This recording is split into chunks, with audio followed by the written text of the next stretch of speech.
자, 먼저 오늘 소설이랑 네. 시 하나씩 하고, 그리고 관련된 또 내일 월말평가 보니까 그 관련된 또 문제 좀 풀어볼게요. 좀 문제가 어려울 수도 있어요. 그래서 월말평가면 여기 있는 단어들로.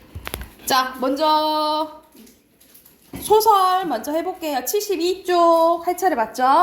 소설 3 하고 시도 볼게요. 자, 먼저 이태준의 돌다리라는 작품인데 여기서는 돌다리에 담긴 의미가 먼저 좀 중요하거든요. 그래서 여기서는 돌다리는 뭘 의미하냐면 약간 전통적인 가치관, 무엇인가를 조금 본질적인 것을 좀 중요시하는 가치관이 담겨져 있다라고 생각하시면 되거든요. 그래서 먼저 정리된 거 먼저 보면 갈래는 단편 소설이고요. 시점은 전지적 작가 시점이에요. 배경은 1940년대, 좀 옛날이지. 농촌마을이고 주제는 물질주의적 가치관에 대한 비판입니다. 돌다리라는 소재를 통해 전통적인 가치가 나오죠. 전통적인 가치관과 물질주의적 가치관의 대립을 보여주고 대조적인 가치관을 지닌 인물들을 설정해서 주제를 부각시키는데 이 인물들이 아빠와 아들로 나와요. 그래서 부자 간의 가치관 차이가 나온다라고 생각하시면 될 것 같아요. 자, 먼저 본문 보면은 의사인 아들은 하면서 지금 이게 어떤 상황이냐면 이 의사인 아들이 병원을 이제 키우려고 아버지한테 부탁하러 와요. 말 그대로 땅을 팔아서 돈을 달라. 나한테 좀 투자를 해달라. 그 말을 하러 이제 온 상황이라 생각하시면 돼요. 마치 환자에게 치료 방법을 이르듯이 냉정히 차근차근 이야기를 시작하였다. 외아들인 자기가 부모님을 진작 모시지 못한 것이 잘못인 거, 한 집에 모이려면 자기가 병원을 버리기보다는 부모님이 농토를 버리시고 서울로 오시는 게 순리인 거, 그리고 병원은 나날이 환자가 늘어가나 입원실이 부족되어 오는 환자들의 3분의 1밖에 수용 못하는 거, 그리고 지금 시국에 큰 건물을 새로 짓기라 거의 불가능한 일인 거. 마침 교통편한 자리에 3층 양옥이 하나 났는데 인쇄소였던 집인데 전체가 콘크리트여서 방화 방공으로 가치가 충분한 거. 3층 살림집과 직공들의 합숙실로 꾸미었던 것이라 입원실로 변장하게 용이한 거. 각 층에 수도가스가 다 들어오는 거. 그러면서 가격은 그나마 좀 착한 거야. 염화긴 하나 32,000원이라 지금은 32,000원 얼마나 좋을까, 그지? 네, 여기서는 이제 시대적 배경으로 보면은 아무래도 이제 뭐 1000단위 뭐 이렇게 넘어가겠죠, 그죠? 지금은 병원을 팔면 15,000원쯤 받겠지만 그것은 새 집을 고치는 데와 수술실의 기계를 완비하는 데 다 들어갈 것이니 집값만 따로 32,000원이 필요하다 이 말이야. 시골에 땅을 둔 데야 1년에 고작 3,000원의 이득을 보는데 하지만 이 땅을 팔아다 병원만 확정해 놓으면 적어도 1년에 10,000원씩은 이익을 뽑을 자신 있다는 거. 돈만 있으면 땅은 이 다음이라도 서울 가까이 얼마든지 좋은 땅을 살 수 있지 않냐라고 얘기를 하는 거야. 그러니까는 돈만 있으면 땅은 언제든지 살 수 있다라는 생각을 가지고 있는 거예요. 이게 물질주의적 가치관이라고 보시면 됩니다. 그래서 아들은 그냥 땅은 돈으로 살 수 있는 거 이렇게 생각을 하는 거야. 아버지는 아들의 의견을 끝까지 들고 이제 잠잠히 들었대. 그리고 점심이나 먹어라. 나도 좀 생각해봐. 대답하겠다. 하고 다시 게을러 나갔고 떨어졌던 다리돌을 올려놓고 들어와 그도 점심상을 받았다. 점심을 자시면서였다. 원, 요즘 사람도 힘도 줄었나 봐. 그 다리 처음 놀 적에 그 다리란 돌다리 얘기하는 거예요. 내가 어렸을 때 봤는데 불과 연화문에서 거들던 돌인데 장정 수십 명이나 한낮을 씨름하다니 나무다리가 있는데 그건 왜 고치나요? 라고 얘기를 하는 거야. 아니 지금 쓰는 나무다리가 있는데 쓸데없이 옛날 돌다리는 뭐하러 고쳐요? 라고 얘기를 하는 거야. 여기서 나무다리는 약간 실용적인 실용적인 것을 의미한다라고 생각하시면 돼요. 너도 그런 소리를 하는구나. 나무가 돌만 하나든 넌 그 다리에서 고기 잡던 생각도 안 나니? 서울로 공부하러 갈 때 그 다리 건너서 떠나던 생각도 안 나니? 시집 사람들은 모두 인정이란 게 사람한테만 쓰는 줄 알더라. 내 할아버지 산소의 상도를 그 다리로 건네다 모셨고 내가 천잘 끼고 그 다리로 글 일그러 댕겼다. 네 어미도 그 다리에 가말 타고 내 집 왔어. 나 죽건 그 다리로 건네다 보더라. 나 서울 갈 생각 없다. 하고 이제 거절을 하는 거야. 네? 천급이 쏟아진 대로 난 땅을 못 팔겠다. 내 아버지께서 손수 이룩하시는 걸 내 눈으로 본 바치고 그리고 내 할아버지께서 손수 피땀 흘려 모으신 돈으로 장만하신 놈들이야. 돈 있다고 어디를 가서 이 느르지돈 같은 게 있고 독시장박 같은 거 사? 어디 가서 이렇게 좋은 땅들 못 산다라고 얘기를 하는 거예요. 느르시 논둑에 선 느티나무는 할아버님께서 심으신 거고 저 사랑 마당엔 은행나무는 아버님께서 심으신 거다. 그러니까 다 나름의 뭐가 있는 거야. 의미가 있고 추억이 있는 거예요. 그죠? 그 나무 밑에서 설 때마다 난 그 어른들 동상이나 다름없는 경건한 마음이 솟아우러러 보곤 한다. 땅이랑 어떻게 일시에 이해를 따져 사고팔고 하느냐? 땅 없어 봐라. 집이 어디 있으며 나라가 어딘 줄 아니?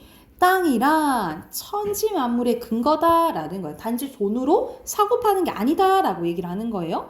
여기가 아버지의 가치관이 드러나 있는 부분이라고 보시면 되고 거의 주제가 담겨져 있는 문장이라고 보시면 됩니다. 주제의식이 담겨져 있는 문장이라고 써놓으시면 돼요.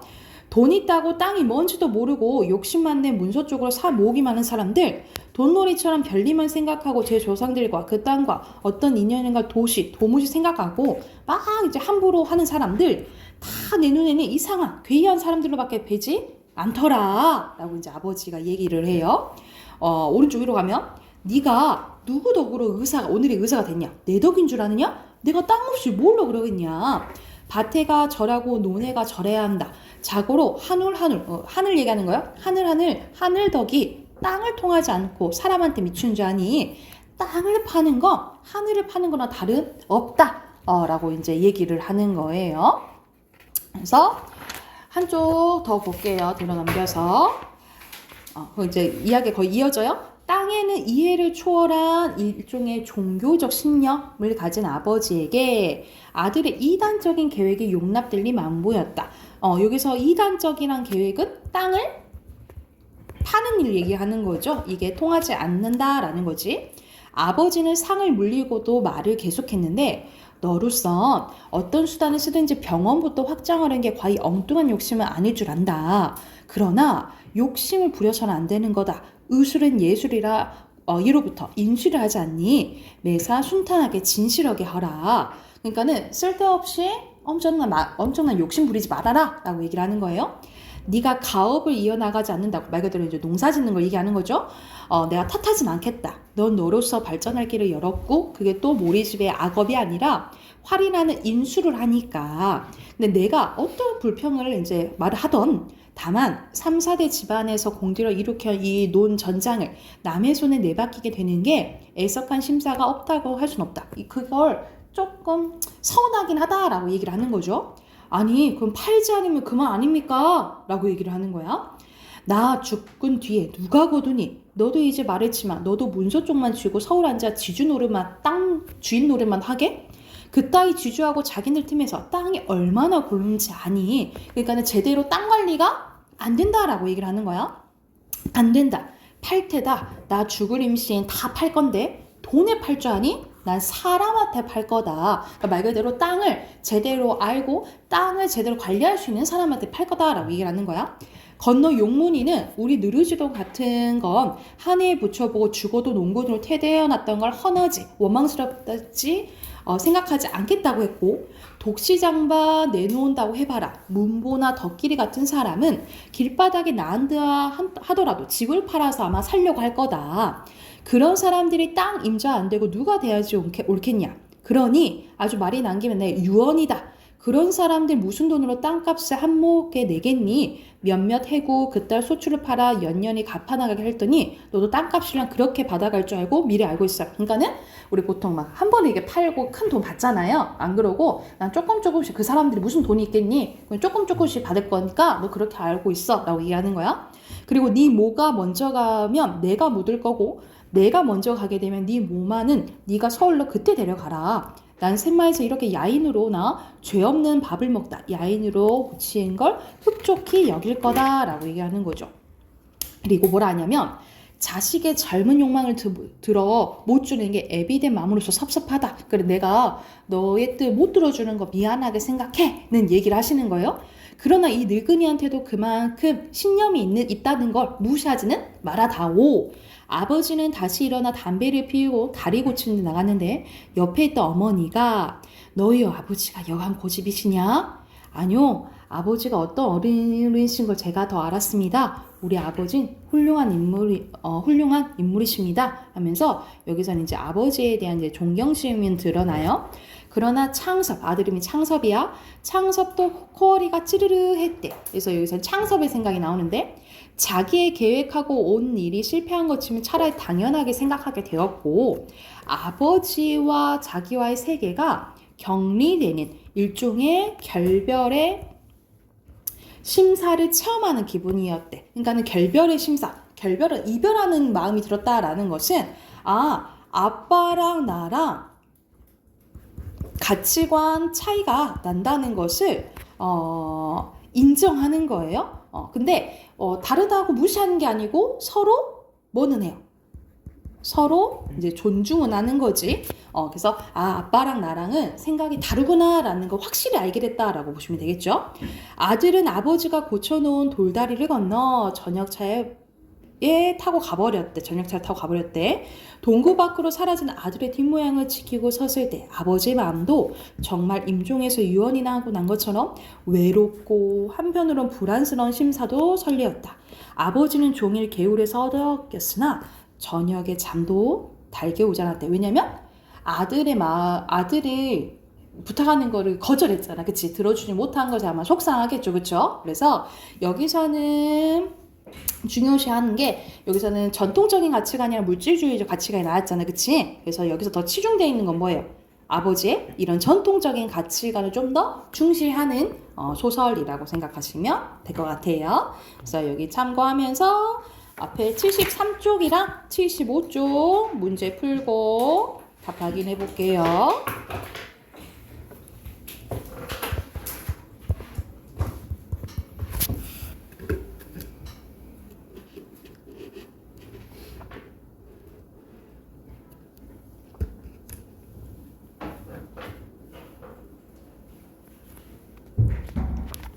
보자.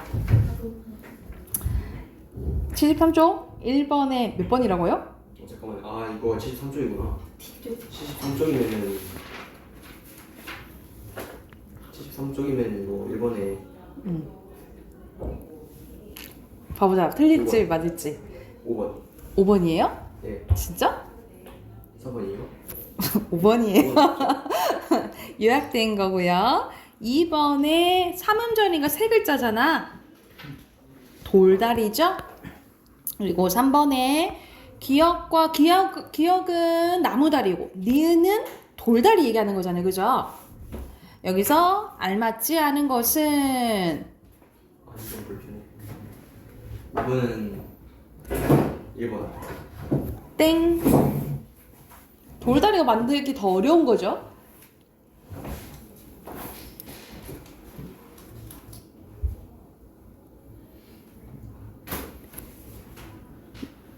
나무다리 때문에 갈등이 생긴 거예요?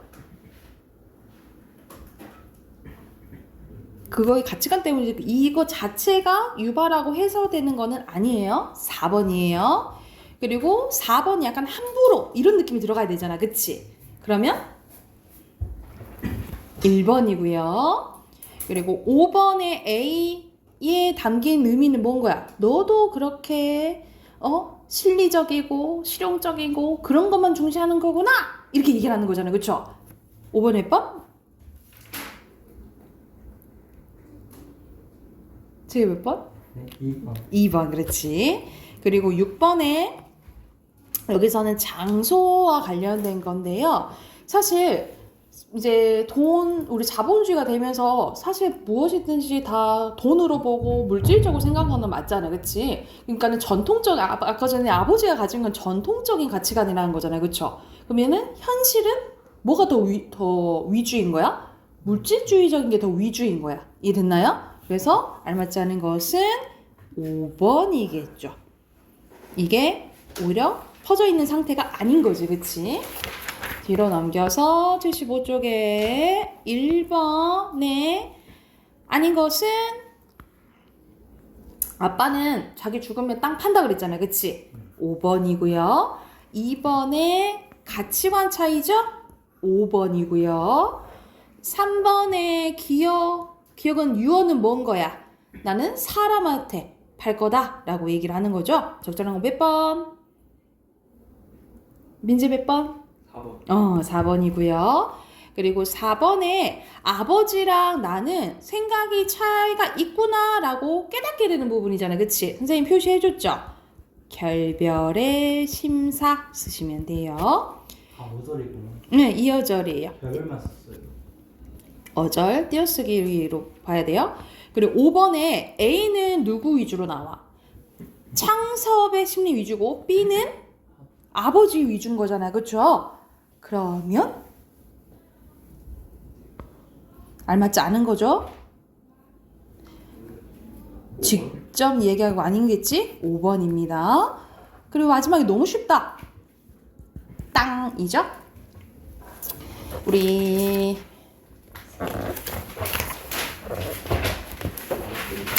앞으로 가서 시 하나 더 할게요. 18쪽. 짧죠? 18쪽으로 할게요. 윤동주의 서시입니다. 유명한 서시예요. 자, 윤동주는 저번에도 했잖아. 윤동주 씨. 어떤 시 많이 썼다 그랬지? 성찰, 그치? 성찰하고 반성하는 시를 많이 썼다라고 했어요. 그래서 이것도 마찬가지라고 생각하면 돼. 자, 첫 번째 연 봐보면 죽는 날까지 하늘을 우러러 한 점 부끄러움이 없기를. 나는 어떤 삶을 살고 싶어? 부끄러움이 없는 삶을 살고 싶다라고 얘기를 하는 거야. 근데 내가 부끄러움이 있을지 없을지 판단해주는 것은 뭐야?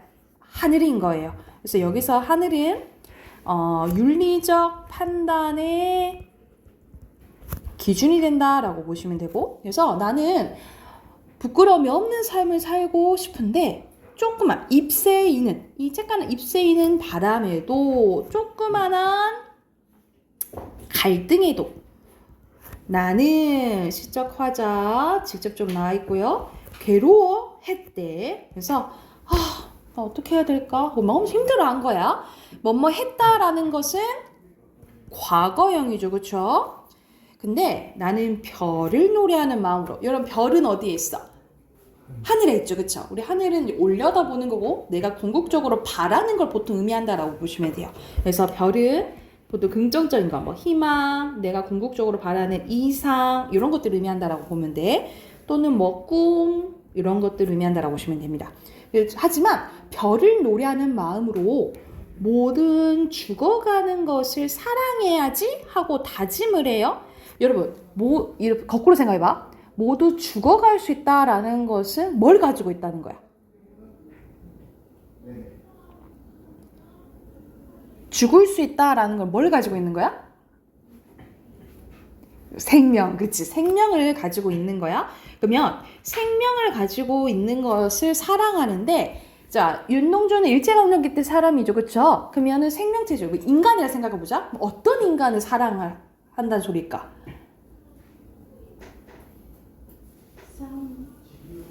싸우는? 윤동주가 생각해야 될 사람들은 누구야?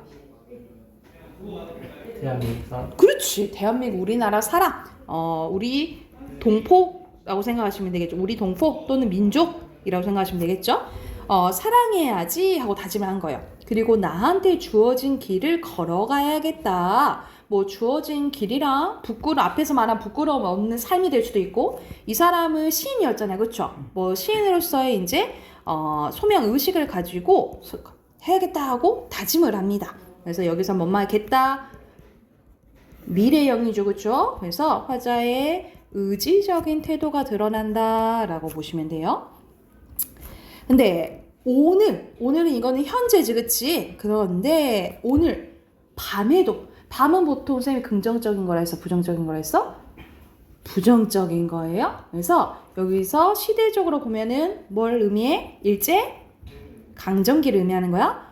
별이 바람에 스치는, 이건 뭐야? 내가 이렇게 다짐하긴 했지만, 할 거긴 하지만 현실적으로 녹록치 않다라는 것을 의미한다라고 보시면 돼요. 그래서 뭐 밤에도 별이 내가 바라는 것이 바람이 씹질거래. 여기서 바람은 내가 힘들게 하는 시련, 고난을 의미한다라고 보시면 돼요. 그래서 그 1연에 나와 있는 바람이랑은 조금은 의미가 달라요. 그거 참고하면서 여기서는 윤동주의 다짐이 조금 드러나 있는 시라고 보시면 됩니다. 그래서 오른쪽에 정리되어 있는 거 보면 자유시, 서정시고요.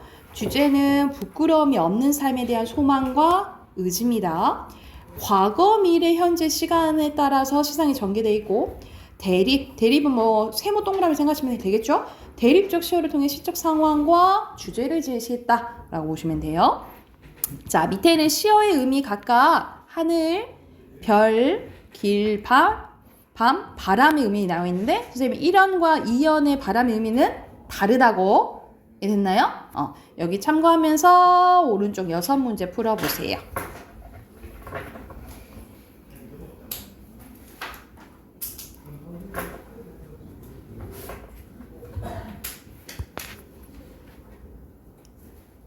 답 확인해볼까요?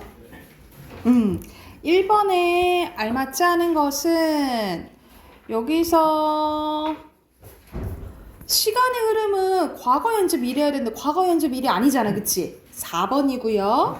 2번에 연결되는 문제죠? 2번이고요. 그리고 3번에 알맞지 않은 것은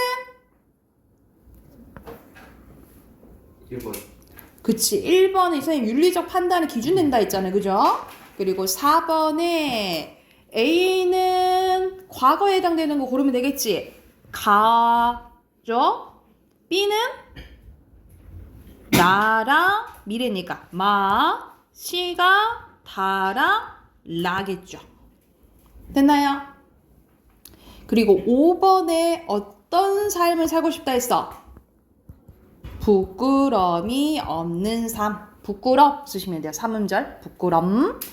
그리고 6번에는 윤동주의 또 다른 시거든요. 십자가라는 이제 작품인데, 자, 괴로웠던 사나이, 괴로웠대. 근데 행복하다 나와있네? 이 대표적 무슨 법일까? 비슷한 거? 말이 안 되는 거. 역설. 역설법, 이거 역설법이야. 예수 그리스도에게처럼 십자가가 허락된다면 모가지를 들이우고 꽃처럼 죽일법. 피어나는 피를 어두워가는 하늘 밑에 조용히 흘리게 했대. 여러분, 그 십자가의 의미 아실까요? 뭐 교회 다니는 친구들은 뭐 알겠지만 여기서 십자가는 우리 예수님가 왜 이제 여기 나라에 왔다, 이 세계에 왔다라고 보냐면 인간 세계에 하느님의 아들이잖아요. 예수 하느님의 아들인데 왜 그러냐면 이 인간을 구원하기 위해서 왔다라고 해요. 그래서 우리 그 기독교에서는 인간은 태어났을 때부터 죄를 짓고 태어났다라고 보거든요. 왜 그러냐면 태초의 인간이 죄를 지었기 때문이야. 여러분 아담과 이브 얘기 들어봤죠? 하와가 그래서 그 선악과를 따먹지 말라 했는데 이 따먹어가지고 그때부터 부끄러움을 알게 됐다라고 하거든요. 그래서 이 태어났을 때부터 죄를 짓는 이 인간을 구원하기 위해서 온 게 예수 그리스도라고 생각하시면 돼요. 그래서 이 십자가는 이 인간을 위해서 희생한 거라고 생각을 하면 돼. 이랬나요? 그래서 여기서 적절한 것은 그러면 희생 들어가면 되겠죠. 그죠? 5번입니다. 됐나요? 그럼 저는 여기까지 하고 해당하는 문제 좀 풀어볼게요.